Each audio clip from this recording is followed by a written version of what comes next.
Delhi blast ਦੇ ਵਿੱਚ ਅਲਫਲਾ university ਦੇ ਡਾਕਟਰਾਂ ਦੇ ਨਾਮ ਸਾਹਮਣੇ ਆਉਣ ਤੋਂ ਬਾਅਦ ਹੁਣ ਇਸ ਦੇ ਸੰਸਥਾਪਕ ਦੇ ਦੁਆਲੇ ਸ਼ਿਕੰਜਾ ਕੱਸਿਆ ਜਾ ਰਿਹਾ ਹੈ। ਦਿੱਲੀ ਪੁਲਿਸ ਦੀ ਕ੍ਰਾਈਮ ਸ਼ਾਖਾ ਨੇ ਇੱਕ ਨੋਟਿਸ ਜਾਰੀ ਕਰ ਦਿੱਤਾ ਹੈ ਤੇ ਜਲਦੀ ਹੀ ਪੁਲਿਸ ਸੰਸਥਾਪਕ ਨੂੰ ਪੁੱਛਗਿੱਛ ਲਈ ਬੁਲਾ ਸਕਦੀ ਹੈ। ਦਿੱਲੀ ਬਲਾਸਟ ਵਿੱਚ ਅਲ ਫਲਾਹ ਯੂਨੀਵਰਸਿਟੀ ਦੇ ਸੰਸਥਾਪਕ ਜਵਾਦ ਫਾਰੂਕੀ ਦੁਆਲੇ ਸ਼ਿਕੰਜਾ ਕੱਸਿਆ ਜਾ ਰਿਹਾ ਹੈ। ਦਿੱਲੀ ਪੁਲਿਸ ਦੀ ਕ੍ਰਾਈਮ ਸ਼ਾਖਾ ਨੇ ਜਵਾਦ ਫਾਰੂਕੀ ਨੂੰ ਨੋਟਿਸ ਜਾਰੀ ਕੀਤਾ ਹੈ। ਪਹਿਲਾਂ ਇਹ ਰਿਪੋਰਟ ਆਈ ਸੀ ਕਿ ਦਿੱਲੀ ਬਲਾਸਟ ਵਿੱਚ ਅਲ ਫਲਾਹ ਯੂਨੀਵਰਸਿਟੀ ਦਾ ਨਾਮ ਆਉਣ ਤੋਂ ਬਾਅਦ ਜਵਾਦ ਫਾਰੂਕੀ ਫਰਾਰ ਹੋ ਗਿਆ ਸੀ। ਕੁਝ ਲੋਕਾਂ ਨੇ ਤਾਂ ਇਹ ਵੀ ਸੁਝਾਅ ਦਿੱਤਾ ਸੀ ਕਿ ਉਹ ਵਿਦੇਸ਼ ਭੱਜ ਗਿਆ, ਪਰ ਦਿੱਲੀ ਪੁਲਿਸ ਦੀ ਕ੍ਰਾਈਮ ਬ੍ਰਾਂਚ ਨੇ ਸਭ ਨੂੰ ਸਪਸ਼ਟ ਕਰ ਦਿੱਤਾ ਹੈ ਕਿ ਕ੍ਰਾਈਮ ਬ੍ਰਾਂਚ ਦਾ ਕਹਿਣਾ ਹੈ ਕਿ ਜਵਾਦ ਫਾਰੂਕੀ ਫਰਾਰ ਨਹੀਂ ਹੈ ਅਤੇ ਵਿਦੇਸ਼ ਨਹੀਂ ਗਿਆ।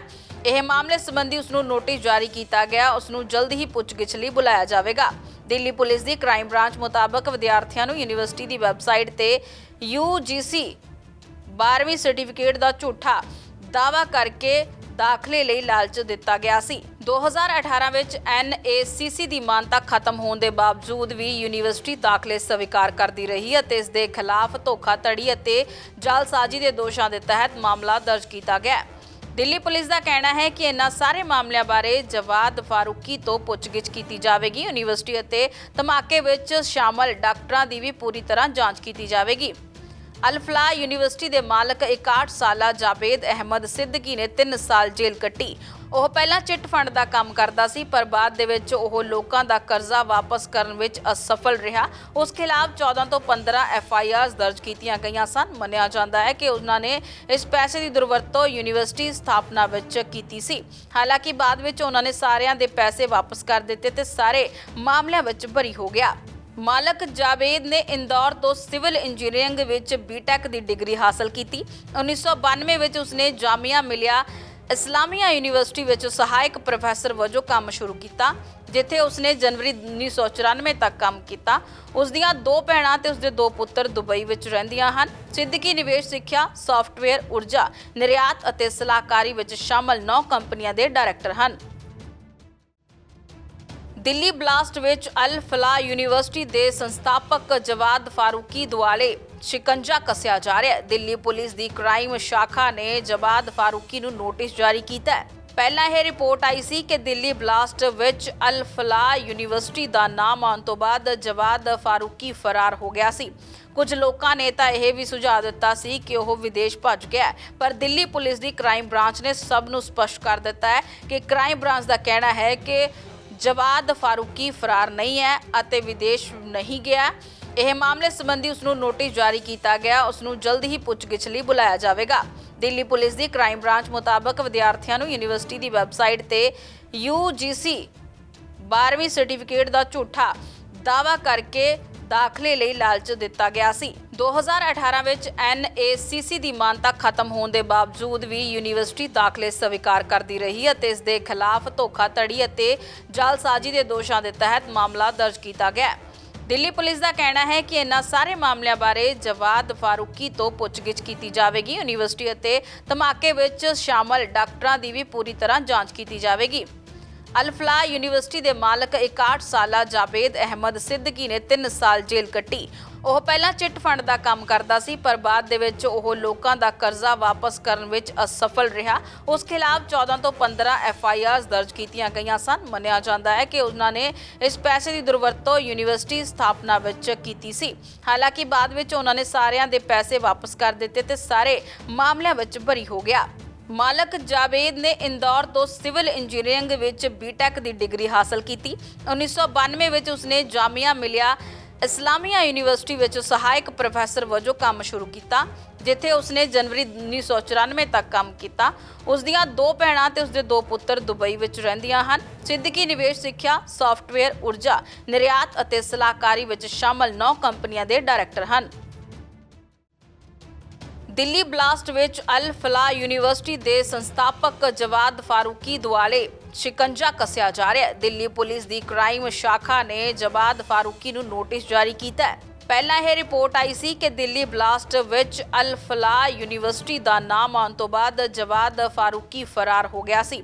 ਕੁਝ ਲੋਕਾਂ ਨੇ ਤਾਂ ਇਹ ਵੀ ਸੁਝਾਅ ਦਿੱਤਾ ਸੀ ਕਿ ਉਹ ਵਿਦੇਸ਼ ਭੱਜ ਗਿਆ, ਪਰ ਦਿੱਲੀ ਪੁਲਿਸ ਦੀ ਕ੍ਰਾਈਮ ਬ੍ਰਾਂਚ ਨੇ ਸਭ ਨੂੰ ਸਪਸ਼ਟ ਕਰ ਦਿੱਤਾ ਹੈ ਕਿ ਕ੍ਰਾਈਮ ਬ੍ਰਾਂਚ ਦਾ ਕਹਿਣਾ ਹੈ ਕਿ ਜਵਾਦ ਫਾਰੂਕੀ ਫਰਾਰ ਨਹੀਂ ਹੈ ਅਤੇ ਵਿਦੇਸ਼ ਨਹੀਂ ਗਿਆ। ਇਹ ਮਾਮਲੇ ਸੰਬੰਧੀ ਉਸ ਨੂੰ ਨੋਟਿਸ ਜਾਰੀ ਕੀਤਾ ਗਿਆ। ਉਸ ਨੂੰ ਜਲਦ ਹੀ ਪੁੱਛਗਿੱਛ ਲਈ ਬੁਲਾਇਆ ਜਾਵੇਗਾ। ਦਿੱਲੀ ਪੁਲਿਸ ਦੀ ਕ੍ਰਾਈਮ ਬ੍ਰਾਂਚ ਮੁਤਾਬਕ ਵਿਦਿਆਰਥੀਆਂ ਨੂੰ ਯੂਨੀਵਰਸਿਟੀ ਦੀ ਵੈਬਸਾਈਟ ਤੇ UGC 12ਵੀਂ ਸਰਟੀਫਿਕੇਟ ਦਾ ਝੂਠਾ ਦਾਅਵਾ ਕਰਕੇ ਦਾਖਲੇ ਲਈ ਲਾਲਚ ਦਿੱਤਾ ਗਿਆ ਸੀ। 2018 ਵਿੱਚ NACC ਦੀ ਮਾਨਤਾ ਖਤਮ ਹੋਣ ਦੇ ਬਾਵਜੂਦ ਵੀ ਯੂਨੀਵਰਸਿਟੀ ਦਾਖਲੇ ਸਵੀਕਾਰ ਕਰਦੀ ਰਹੀ ਅਤੇ ਇਸ ਦੇ ਖਿਲਾਫ ਧੋਖਾਧੜੀ ਅਤੇ ਜਾਲਸਾਜ਼ੀ ਦੇ ਦੋਸ਼ਾਂ ਦੇ ਤਹਿਤ ਮਾਮਲਾ ਦਰਜ ਕੀਤਾ ਗਿਆ। ਦਿੱਲੀ ਪੁਲਿਸ ਦਾ ਕਹਿਣਾ ਹੈ ਕਿ ਇਹਨਾਂ ਸਾਰੇ ਮਾਮਲਿਆਂ ਬਾਰੇ ਜਵਾਦ ਫਾਰੂਕੀ ਤੋਂ ਪੁੱਛਗਿੱਛ ਕੀਤੀ ਜਾਵੇਗੀ। ਯੂਨੀਵਰਸਿਟੀ ਅਤੇ ਧਮਾਕੇ ਵਿੱਚ ਸ਼ਾਮਲ ਡਾਕਟਰਾਂ ਦੀ ਵੀ ਪੂਰੀ ਤਰ੍ਹਾਂ ਜਾਂਚ ਕੀਤੀ ਜਾਵੇਗੀ। ਅਲ-ਫਲਾਹ ਯੂਨੀਵਰਸਿਟੀ ਦੇ ਮਾਲਕ 61 ਸਾਲਾ ਜਾਵੇਦ ਅਹਿਮਦ ਸਿੱਦਕੀ ਨੇ 3 ਸਾਲ ਜੇਲ੍ਹ ਕੱਟੀ। ਉਹ ਪਹਿਲਾਂ ਚਿੱਟ ਫੰਡ ਦਾ ਕੰਮ ਕਰਦਾ ਸੀ, ਪਰ ਬਾਅਦ ਦੇ ਵਿੱਚ ਉਹ ਲੋਕਾਂ ਦਾ ਕਰਜ਼ਾ ਵਾਪਸ ਕਰਨ ਵਿੱਚ ਅਸਫਲ ਰਿਹਾ। ਉਸ ਖਿਲਾਫ 14 ਤੋਂ 15 FIRs ਦਰਜ ਕੀਤੀਆਂ ਗਈਆਂ ਸਨ। ਮੰਨਿਆ ਜਾਂਦਾ ਹੈ ਕਿ ਉਹਨਾਂ ਨੇ ਇਸ ਪੈਸੇ ਦੀ ਦੁਰਵਰਤੋਂ ਯੂਨੀਵਰਸਿਟੀ ਸਥਾਪਨਾ ਵਿੱਚ ਕੀਤੀ ਸੀ। ਹਾਲਾਂਕਿ ਬਾਅਦ ਵਿੱਚ ਉਹਨਾਂ ਨੇ ਸਾਰਿਆਂ ਦੇ ਪੈਸੇ ਵਾਪਸ ਕਰ ਦਿੱਤੇ ਤੇ ਸਾਰੇ ਮਾਮਲਿਆਂ ਵਿੱਚ ਬਰੀ ਹੋ ਗਿਆ। ਮਾਲਕ ਜਾਵੇਦ ਨੇ ਇੰਦੌਰ ਤੋਂ ਸਿਵਲ ਇੰਜੀਨੀਅਰਿੰਗ ਵਿੱਚ BTech ਦੀ ਡਿਗਰੀ ਹਾਸਲ ਕੀਤੀ। 1992 ਵਿੱਚ ਉਸਨੇ ਜਾਮੀਆ ਮਿਲਿਆ ਇਸਲਾਮੀਆ ਯੂਨੀਵਰਸਿਟੀ ਵਿੱਚ ਸਹਾਇਕ ਪ੍ਰੋਫੈਸਰ ਵਜੋਂ ਕੰਮ ਸ਼ੁਰੂ ਕੀਤਾ, ਜਿੱਥੇ ਉਸਨੇ ਜਨਵਰੀ 1994 ਤੱਕ ਕੰਮ ਕੀਤਾ। ਉਸ ਦੀਆਂ 2 ਭੈਣਾਂ ਤੇ ਉਸਦੇ 2 ਪੁੱਤਰ ਦੁਬਈ ਵਿੱਚ ਰਹਿੰਦੀਆਂ ਹਨ। ਸਿੱਦਕੀ ਨਿਵੇਸ਼ ਸਿੱਖਿਆ, ਸਾਫਟਵੇਅਰ, ਊਰਜਾ, ਨਿਰਯਾਤ ਅਤੇ ਸਲਾਹਕਾਰੀ ਵਿੱਚ ਸ਼ਾਮਲ 9 ਕੰਪਨੀਆਂ ਦੇ ਡਾਇਰੈਕਟਰ ਹਨ। ਦਿੱਲੀ ਬਲਾਸਟ ਵਿੱਚ ਅਲ-ਫਲਾਹ ਯੂਨੀਵਰਸਿਟੀ ਦੇ ਸੰਸਥਾਪਕ ਜਵਾਦ ਫਾਰੂਕੀ ਦੁਆਲੇ ਸ਼ਿਕੰਜਾ ਕੱਸਿਆ ਜਾ ਰਿਹਾ ਹੈ। ਦਿੱਲੀ ਪੁਲਿਸ ਦੀ ਕ੍ਰਾਈਮ ਸ਼ਾਖਾ ਨੇ ਜਵਾਦ ਫਾਰੂਕੀ ਨੂੰ ਨੋਟਿਸ ਜਾਰੀ ਕੀਤਾ ਹੈ। ਪਹਿਲਾਂ ਇਹ ਰਿਪੋਰਟ ਆਈ ਸੀ ਕਿ ਦਿੱਲੀ ਬਲਾਸਟ ਵਿੱਚ ਅਲ-ਫਲਾਹ ਯੂਨੀਵਰਸਿਟੀ ਦਾ ਨਾਮ ਆਉਣ ਤੋਂ ਬਾਅਦ ਜਵਾਦ ਫਾਰੂਕੀ ਫਰਾਰ ਹੋ ਗਿਆ ਸੀ।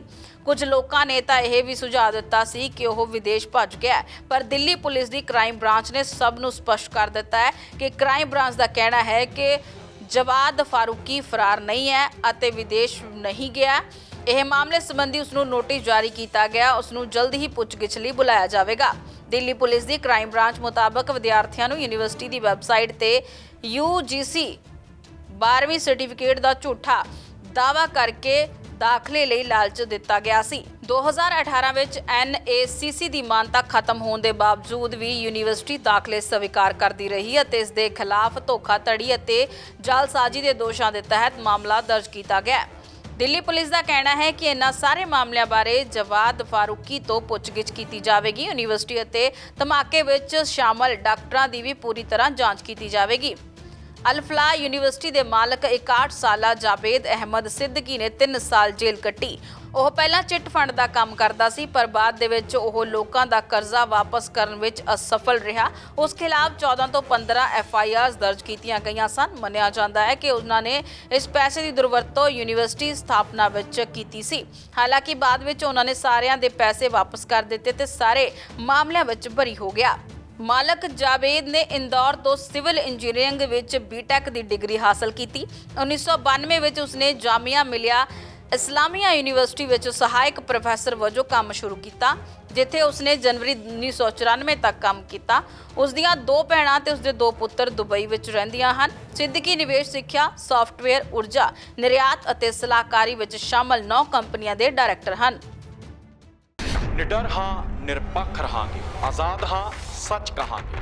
ਗੱਲ ਕਰਾਂਗੇ ਸਿਆਸੀ ਹਵਾ ਦੀ, ਹੁਕਮਰਾਨਾਂ ਨੂੰ ਹੋਣਗੇ ਸਿੱਧੇ ਸਵਾਲ। ਸਭ ਤੋਂ ਪਹਿਲਾਂ ਪਹੁੰਚਾਵਾਂਗੇ ਤੁਹਾਡੇ ਤੱਕ ਸਿਰਫ ਸੱਚੀ ਖਬਰ। ਹਰ ਮਸਲੇ ਤੇ ਰਹੇਗੀ ਤਿੱਖੀ ਨਜ਼ਰ, ਦੱਸਾਂਗੇ ਕੌਣ ਕਰ ਰਿਹਾ ਹੈ, ਕਿਹਦੇ ਤੇ ਜ਼ਬਰ।